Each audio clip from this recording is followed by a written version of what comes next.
കത്തനാർ home സിനിമയ്ക്ക് ശേഷം Rojin Thomas സംവിധാനം ചെയ്യുന്ന ബിഗ് ബഡ്ജറ്റ് ജയസൂര്യ സിനിമയാണ് കത്തനാർ. മലയാളത്തിൽ നിന്ന് ഈ വർഷം വരാൻ പോകുന്നതിൽ ഏറ്റവും വലിയ ചിലവിൽ വരുന്ന ഒരു സിനിമ കൂടിയാണ് ഈ പടം. ഏതാണ്ട് 4 വർഷത്തോളം സമയമെടുത്താണ് ഈ സിനിമ കംപ്ലീറ്റ് ചെയ്തിരിക്കുന്നത്. ഈ സിനിമയുടെ വലിപ്പം എന്ന് പറയുന്നത് മലയാള സിനിമ ഇതുവരെ കണ്ടിട്ടുള്ളതിൽ വെച്ച് ഒരുപാട് വലുതാണ്. ഇപ്പൊ കത്തനാർ സിനിമയുടെ ഒഫീഷ്യൽ ട്രെയിലർ പുറത്തുവിട്ടിട്ടുണ്ട്. ഏതാണ്ട് 3 മിനിറ്റിനടുത്ത് ഈ ട്രെയിലറിന് ദൈർഘ്യമുണ്ട്.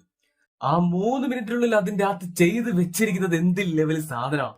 ഇത്രയും വലിയ ക്യാൻവാസിൽ ഈ ഒരു പീക്ക് പ്രൊഡക്ഷൻ ക്വാളിറ്റിയിൽ മലയാളത്തില് ഇതിനു മുമ്പ് അങ്ങനെ പീരിയോഡ് സിനിമകളൊന്നും അങ്ങനെ വന്നിട്ടില്ല. ഒരു മലയാള സിനിമ ഇങ്ങനെ കാണുക എന്ന് പറയുന്നത് തന്നെ നല്ല രസമുള്ള ഒരു പരിപാടിയാണ്. അവർ ഈ പടത്തിന്റെ എഫേർട്ട് അതിന്റെ ക്വാളിറ്റിയിൽ തന്നെ കാണാനുണ്ട്. പടത്തിന് വരുന്ന റെസ്പോൺസ് കൂടി പോസിറ്റീവ് ആണെങ്കിൽ അടിപൊളിയായിരിക്കും. പിന്നെ പണ്ട് മുതലേ നമ്മൾ കണ്ടിട്ടും കേട്ടിട്ടുള്ള കത്തനാരുടെ കഥകളിൽ നിന്നും പുതിയതായിട്ട്, അല്ലെങ്കിൽ നമ്മൾ മുമ്പ് കണ്ടിട്ടുള്ളതിലൊന്നും പറഞ്ഞിട്ടില്ലാത്ത കുറെ കാര്യങ്ങൾ കൂടി ഈ പടത്തിലുണ്ട്. അത് ഈ ട്രെയിലറിൽ തന്നെ കൺഫേം ആണ്. പിന്നെ പടത്തിൽ നമ്മുടെ ലാലേട്ടനൊക്കെ ഉണ്ട്. അപ്പോ അതൊക്കെ വെച്ച് നമുക്ക് ഈ ട്രെയിലർ ഡീകോഡ് ചെയ്യാം. പിന്നെ പെട്രിയോട്ട് മഹേഷ് നാരായണൻ ഡയറക്ട് ചെയ്യുന്ന മമ്മൂക്കയും ലാലേട്ടനും ഒരുമിച്ചെത്തുന്ന മൾട്ടി സ്റ്റാർ ബിഗ്ഗസ്റ്റ് പടമാണ് പെട്രിയോട്ട്. ഏപ്രിൽ 23-നാണ് പടം വേൾഡ് വൈഡായി റിലീസ് ആവേണ്ടിയിരുന്നത്. പക്ഷെ അന്ന് പടം റിലീസ് ആവില്ല. പെട്രിയോട്ടിന്റെ റിലീസ് ഇപ്പോ മാറ്റി വെച്ചു. പടം ഏപ്രിൽ 23-ന് പടത്തിന്റെ പോസ്റ്റ് പ്രൊഡക്ഷൻ ഡിലേ കാരണം പെട്രിയോട്ട് സിനിമയുടെ റിലീസ് കുറച്ച് ദിവസത്തേക്ക് മാറ്റി വെച്ചു. ഇതിപ്പോ ഒഫീഷ്യലായിട്ട് തന്നെ അവർ കൺഫേം ചെയ്തിട്ടുണ്ട്. റിലീസ് മാറ്റി വെച്ചെങ്കിലും വലിയ ഗ്യാപ്പ് ഒന്നും വരില്ല. മിക്കവാറും മെയ് ആദ്യം തന്നെ പടം റിലീസിനെത്തും. എന്തായാലും പുതിയ റിലീസ് ഡേറ്റ് നാളെ വൈകിട്ട് 6 മണിക്ക് പുറത്തുവിടും. കറുപ്പ് മെയ് 14-ന് വേൾഡ് വൈഡ് റിലീസിനെത്താൻ പോകുന്ന നമ്മുടെ സൂര്യപടമാണ് കറുപ്പ്. ഒരു വർഷത്തിന് ശേഷം റിലീസിനെത്തുന്ന മറ്റൊരു സൂര്യപടം.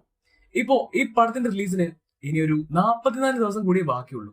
പടത്തിന്റെ അവസാനഘട്ട പരിപാടികളൊക്കെ ഇപ്പോ നടന്നു വരികയാണ്. ഏപ്രിൽ മുതൽ പടത്തിന്റെ ബാക്കി അപ്ഡേറ്റ്സ് വന്നു തുടങ്ങും. 3rd single, audio launch, trailer, അങ്ങനെ ഇതെല്ലാം ഏപ്രിൽ തന്നെ വരും. ഏപ്രിൽ 2nd വീക്കിൽ പടത്തിന്റെ 3rd സിംഗിളും ഏപ്രിൽ ലാസ്റ്റ് വീക്കിൽ ട്രെയിലറും ഉണ്ടാവും. വിശ്വനാഥ് ആൻഡ് സൺസ് കറുപ്പിന് കൃത്യം 2 മാസം ഗ്യാപ്പിൽ ജൂലൈ റിലീസ് ചെയ്തുന്ന നമ്മുടെ സൂര്യപടമാണ് വിശ്വനാഥ് ആൻഡ് സൺസ്.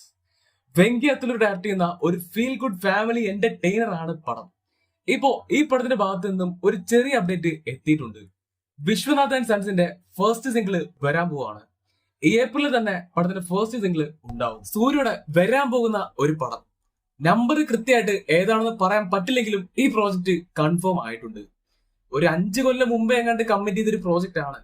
ഇപ്പൊ അത് സംഭവിക്കാൻ പോവാണ്. ഡിയർ ഫാൻസ്, ഞെട്ട റെഡി ആയിക്കോ. സൂര്യയുടെ അടുത്തതായി വരാൻ പോകുന്ന ഒരു പടം സംവിധാനം ചെയ്യുന്നത് എച്ച് വിനോദ് ആണ്. പ്രോജക്റ്റ് ഏകദേശം കൺഫേം ആയിട്ടുണ്ട്. സൂര്യയുടെ നഗരം സ്റ്റുഡിയോസ് ആണ് ഈ പടം നിർമ്മിക്കുന്നത്.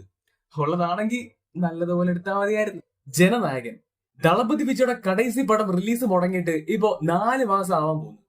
പെട്ടി എന്തിനി എന്നിറങ്ങും? അത് ഒരു ചോദ്യമാണ്. ആ ചോദ്യത്തിനുള്ള ഒരു ഉത്തരം ഇപ്പോ കിട്ടിയിട്ടുണ്ട്. അപ്ഡേറ്റ് ഒഫീഷ്യൽ ആണ്. ജനനായകൻ വീണ്ടും റിലീസിനെത്താൻ പോവാണ്. ജനനായകൻ സിനിമയുടെ റിലീസുമായി ബന്ധപ്പെട്ട് ഓവർസീസിലൊക്കെ ഒരു കൺഫർമേഷൻ പോയിട്ടുണ്ടെന്ന് ഇന്നലെ ഒരു റൂമർ ഉണ്ടായിരുന്നു. അത് ജനനായകന്റെ ഭാഗത്തു നിന്നുള്ള ഒരു റിലീസ് സിഗ്നൽ ആണ്. അപ്പോ ഉടനെ തന്നെ ജനനായകൻ സിനിമയുടെ ഭാഗത്ത് നിന്ന് ഒരു റിലീസ് അപ്ഡേറ്റ് പ്രതീക്ഷിക്കാം. മിക്കവാറും പടം ഈ ഏപ്രിൽ ലാസ്റ്റ് തന്നെ റിലീസ് ഉണ്ടായിരിക്കും. ഏപ്രിൽ 24-ആണ് ഡേറ്റ് പറയുന്നത്. എന്തായാലും ഒഫീഷ്യൽ വരുമ്പോ അറിയാം.